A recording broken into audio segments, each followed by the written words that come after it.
Eres lo único entre nosotros y el vinillo y el tentepié que hay ahí, los canapés que hay ahí.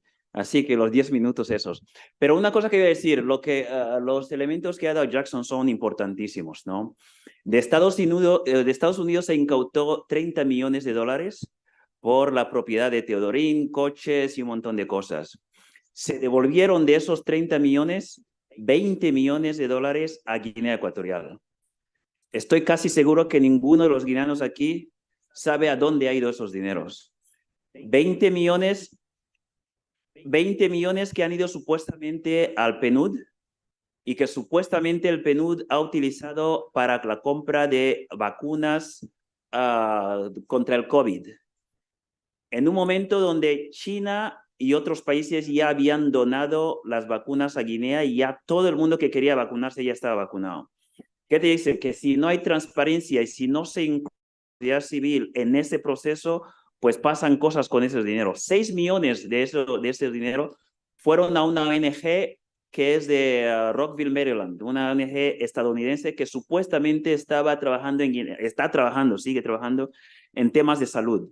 He preguntado a varias gente de UNICEF y otra gente en Guinea y nadie sabe a qué se ha destinado ese dinero. Entonces, esto es importantísimo y es importante que nosotros los guineanos estemos involucrados en esta lucha. Muchas gracias, Tutu. Gracias también por el reto que me pones encima de la mesa de tener que concentrar todo en unos pocos minutos porque estamos todos hambrientos y sedientos. En primer lugar, y como no podía ser de otra manera, agradecer a las organizaciones por la invitación que me han cursado y especialmente a Tutu, al que conozco hace ya muchos años. Viniendo para acá, porque acabo de venir de un largo viaje de Latinoamérica, pensaba en qué valor añadido podía generar mi intervención, ¿no? en este debate que tenemos en torno al camino a la justicia, repatriando activos y defendiendo los derechos humanos. Y lo enfocaba desde un punto de vista de un binomio, ¿no? Al final, repatriar activos tiene que ver con una delincuencia de carácter económico y defendiendo los derechos humanos con ataques que pueden ser considerados como crímenes internacionales, ¿no? Contra la población civil en Guinea Ecuatorial. Y si ese binomio lo enfrentamos al camino a la justicia, tenemos que entender qué respuesta judicial se va a dar a esos dos fenómenos, ¿no? El de la criminalidad económica y el de la violación a los derechos humanos. Y aquí tenemos un debate jurisdiccional. La respuesta a estos dos fenómenos delictivos tiene que venir desde fuera de Guinea Ecuatorial, habida cuenta de que su poder judicial creo que podemos concluir que no es ni independiente ni imparcial. En lo que tiene que ver con la criminalidad, nacionalmente tenemos la facultad de que terceros estados pueden arrogarse competencia para conocer de esos hechos al existir una conexión territorial de esa criminalidad económica con su sistema económico o financiero. Y de hecho se han visto grandes avances en la respuesta judicial desde terceros estados, cuando esas tramas económicas han tocado el territorio de esos países a través de la compra de bienes inmuebles o a través de depósitos bancarios, ¿no? La criminalidad que tiene que ver con los derechos humanos es más compleja, porque ahí la única respuesta que se puede dar desde fuera puede venir desde terceros estados a través del ejercicio de una jurisdicción extraterritorial o desde la comunidad internacional. Y evidentemente Guinea Ecuatorial no es un país signatario de tratados internacionales que establezcan organismos de protección de derechos humanos y mucho menos del Estatuto de Roma de 1998 por el que se estableció la Corte Penal Internacional, ¿no? En lo que tiene que ver con la criminalidad económica, desde esa jurisdicción que opera desde fuera de Guinea Ecuatorial se han visto grandes avances, ¿no? Venía en el avión recopilando, por ejemplo, lo sucedido en Estados Unidos con el banco Riggs, ¿no? Y los depósitos del jefe del Estado Teodoro Obiang, por supuesto la condena en Francia contra Teodorín Obiang por blanqueo de capitales y otros delitos provenientes de la corrupción, ¿no? En Portugal, las investigaciones abiertas a Gabriel Obiang, ¿no? Cuando ejercía como ministro de Minas e Hidrocarburos, causa en Suiza contra Teodorín Obiang, el Act contra la corrupción de Reino Unido, que también se desplegó en relación a fondos que se encontraron a nombre de Teodorín Obiang en diversas entidades financieras británicas, o lo sucedido en Brasil, ¿no? Por lo tanto, vemos que desde la comunidad internacional diversos estados ejercen su jurisdicción cuando esas tramas económicas terminan en su sistema económico-financiero. Sin embargo, en el ámbito de los derechos humanos cuesta más. Muchos países han restringido el ejercicio de su jurisdicción extraterritorial para investigar crímenes cometidos fuera de sus fronteras, como por ejemplo España, ¿no? Con las reformas de 2009 y de 2014, algo que han hecho países como Francia o como Bélgica. Y eso, de alguna forma, impide o dificulta en gran medida que se pueda desplegar la jurisdicción para conocer de graves violaciones a los derechos humanos en Guinea Ecuatorial.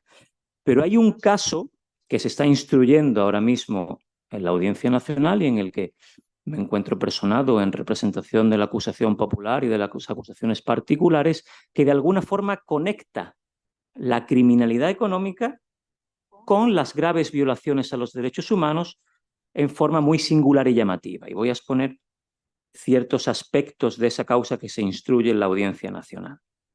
La voy a exponer siempre con la debida reserva a la causa penal y de acuerdo a lo que ya ha sido publicado en la prensa, ¿no? España restringió radicalmente el ejercicio de su jurisdicción extraterritorial, sobre todo con la reforma de 2014, ¿no? Pero tanto el Grupo de Trabajo de Detenciones Arbitrarias de Naciones Unidas como el relator contra la tortura también de Naciones Unidas, ambos procedimientos del Consejo de Derechos Humanos, Human Rights Watch, el Departamento de Estado de Estados Unidos, desde largo tiempo atrás, venían destacando que en Guinea Ecuatorial se habría creado un departamento denominado Departamento de Seguridad Exterior, que desde el punto de vista de la división ministerial napoleónica carece de sentido. Es decir, lo normal dentro de un Estado liberal es la existencia de un Ministerio del Interior o de Seguridad y de un Ministerio de Exteriores para el manejo de las relaciones diplomáticas. Pero Guinea Ecuatorial tiene otro tercer ministerio, que es el Departamento de Seguridad Exterior, que su nombre es terrorífico, porque ya nos identifica que su finalidad es la de desplegar la acción de la seguridad en el exterior de sus fronteras. Este Departamento de Seguridad Exterior, según todos los informes internacionales, habría estado cometiendo de manera sistemática y generalizada secuestros de opositores en países extranjeros, siempre sobre la misma mecánica, engaños en los que se les hacía desplazarse a estas personas a jurisdicciones más favorables para su secuestro y secuestros con diversas metodologías, ¿no? Por tierra, algunos incluso utilizando aviones presidenciales, etcétera, ¿no? Ya se había materializado un secuestro de un ciudadano residente en España, Francisco Micha, que viajó a Roma, Italia, y junto con Fulgencio Obiang fueron secuestrados en Togo. Pero el detonador de esta causa penal es el secuestro de 4 ciudadanos, 2 de nacionalidad española y 2 residentes en España pertenecientes al Movimiento para la Liberación de Guinea Ecuatorial Tercera República, una asociación legalmente constituida en España. Estos 4 ciudadanos fueron engañados para viajar a Juba, Sudán del Sur, y allí fueron detenidos arbitrariamente, ingresados en un contenedor del aeropuerto de Juba y a la mañana siguiente llevados a la fuerza en un avión presidencial de Guinea Ecuatorial. Posteriormente fueron encerrados en celdas subterráneas de Oben Assem, una prisión de máxima seguridad cuya dotación la dirige directamente la Presidencia de la República, y fueron sistemática y masivamente torturados para la extracción, por ejemplo, de las claves de sus teléfonos. Después de un proceso de recolección de evidencias muy complejo, donde algunas personas se jugaron la vida, y se cuenta en la causa española con 3 testigos protegidos, se imputó al secretario de Estado de Seguridad Exterior, hijo de Teodoro Obiang, Carmelo Bon Obiang. También al ministro de Seguridad Nacional, Nicolás Obama Enchama, y al director adjunto de Seguridad Presidencial, Isaac Nguema Ondo. Se desplegó una causa secreta en la Audiencia Nacional Española. La Comisaría General de Información hizo una gran labor y finalmente se esperaba que una de estas personas se encontraran en España para proceder a su detención, ¿no?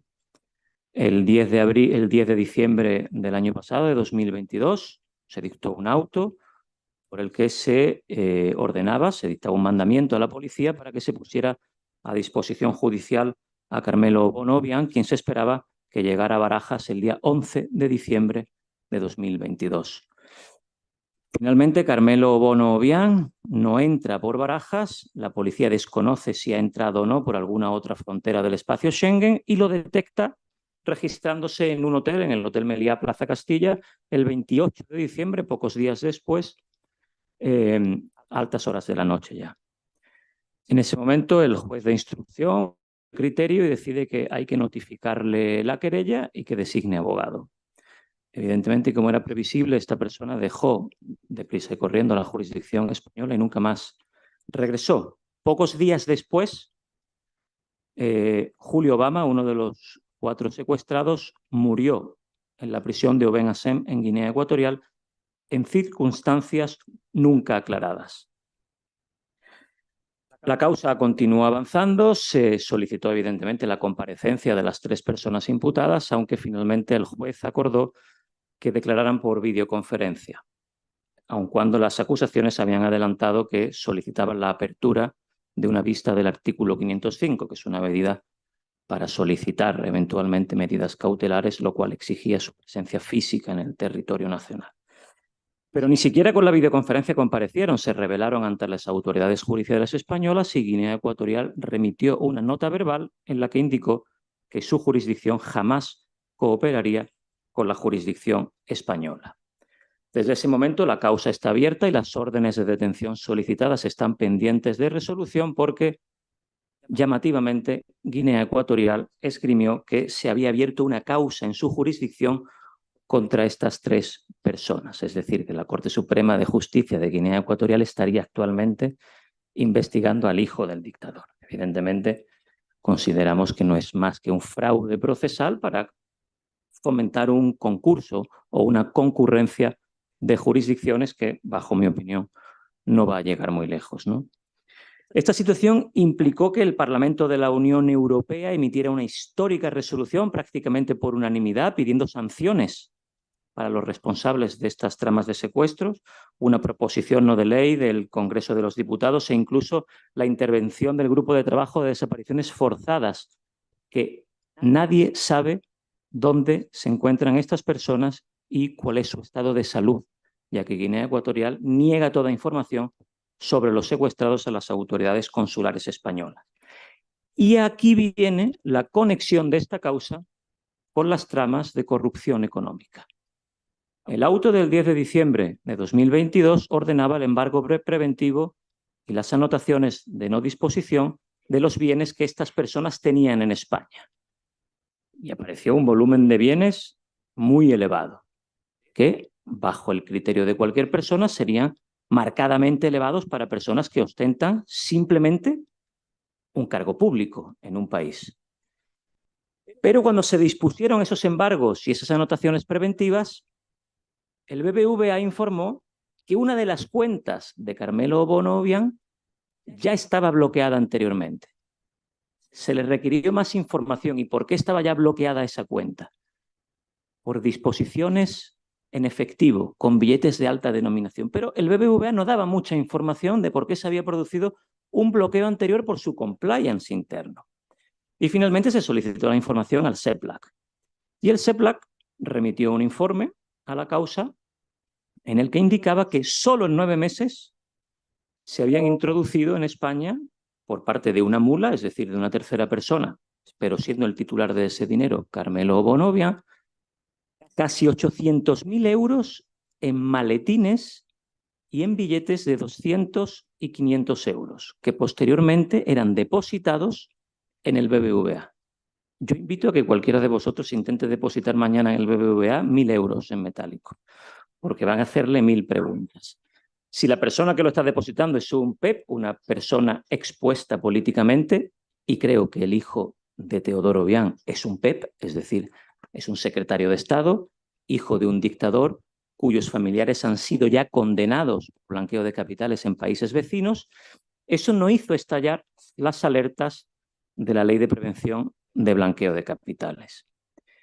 Lo cual también nos habla de hasta qué punto en nuestro país todavía existen mecanismos muy laxos de control de blanqueo de capitales cuando ese flujo monetario viene de algunos países. Pero lo llamativo es que en el marco de las investigaciones apareció que, por ejemplo, Carmelo Bonovian tenía una mercantil, una empresa, una sociedad abierta en España. Y cuando se le hicieron seguimientos a los trabajadores de esa empresa, se acreditó que entraban a comprar a la tienda del espía. Y en principio era una empresa que se dedicaba a asuntos inmobiliarios. Después la policía acreditó que desde Guinea Ecuatorial se habría eventualmente pagado a una trama de 15 detectives en Madrid para hacer seguimientos constantes por 24 horas a las personas que posteriormente fueron secuestradas. Y según la unidad policial, ese pago se hizo en metálico, también en un gran volumen de dinero en metálico que estaba dentro del territorio nacional español. Y ahí la Sala de lo Penal, que es el órgano superior jerárquico a los jueces de instrucción y que conoce de los recursos de apelación para guiar la investigación penal, dictó un auto muy llamativo en el que ordena al juez de instrucción a que la criminalidad económica que pueda tener que ver con blanqueo de capitales o con delitos contra la hacienda pública, si esos ciudadanos son residentes en el territorio nacional, se puede investigar en otro foro, pero que también se investigue las graves violaciones a los derechos humanos que son el objeto de instrucción penal y que tiene que ver con un delito de secuestro con finalidad terrorista, en conexión con las entradas de dinero que vengan de Guinea Ecuatorial y que puedan soportar también acciones criminales y que atenten contra los derechos humanos. Y creo que es un auto interesante porque abre una vía a que se investigue la criminalidad económica, no solo desde el punto de vista de tipos penales, como por ejemplo el blanqueo de capitales, sino su conexión con graves violaciones a los derechos humanos. Y ahí se abre una vía que considero es relevante e interesante. ¿Qué se puede hacer a futuro? Bien, en el plano de la lucha contra la criminalidad vinculada a graves violaciones a los derechos humanos, tenemos graves restricciones, pero eso no implica que no se puedan encontrar puntos de conexión jurisdiccional, como el que se ha encontrado para abrir las diligencias previas que se encuentran ahora mismo en la Audiencia Nacional y poder actuar desde terceros países. La Corte Penal Internacional también puede ser una vía para actuar contra Guinea Ecuatorial, aun cuando no es Estado parte del Estatuto de Roma, habida cuenta de los precedentes de Afganistán, ¿no?, donde se investigó a militares norteamericanos y miembros de la CIA por haber cometido esos hechos punibles en el territorio de un Estado parte. Eso abre una posibilidad también a actuar contra autoridades de Guinea Ecuatorial. Y en la criminalidad económica, que es donde más herramientas hay, porque si hay conexiones territoriales con los hechos, lo que es necesario es que se involucren más actores institucionales en esa lucha contra las autoridades de Guinea Ecuatorial en el marco de la criminalidad económica. Hace falta más colaboración del CEPLAC, indiscutiblemente, hace falta un compromiso policial expreso y, sobre todo, que la Fiscalía Anticorrupción se centre en la criminalidad económica que desde Guinea Ecuatorial toca nuestro sistema financiero, porque los actores civiles como nosotros no tenemos acceso a esos registros públicos, a los movimientos bancarios, y para luchar contra esa criminalidad económica es necesario tener esa inteligencia previa que solo los actores institucionales tienen. Y para terminar, lo que sí me gustaría resaltar es que el Parlamento Europeo dio traslado al Consejo de la Unión Europea a través de esa resolución a la que hice referencia antes, indicando que el Consejo debía dilucidar la posibilidad de imponer sanciones al Estado de Guinea Ecuatorial y a sus autoridades. Sanciones como las impuestas, por ejemplo, a Rusia, a Venezuela o a Irán, ¿no? Si el Consejo de la Unión Europea consiguiera la unanimidad para establecer sanciones a Guinea Ecuatorial, es un proceso que está abierto ahora, ahí sí no habría ninguna duda que los actores institucionales, CEPLAC, policía, etcétera, desplegarían todas sus capacidades para que se pudieran abrir causas en materia de criminalidad económica, como a día de hoy se hace, por ejemplo, en lo relacionado con ciudadanos rusos, ¿no?, que es muy usual por parte de la Fiscalía Anticorrupción, ¿no? Así que sin más, creo que me he extendido un poquito más, pero les pido perdón y muchas gracias a todos.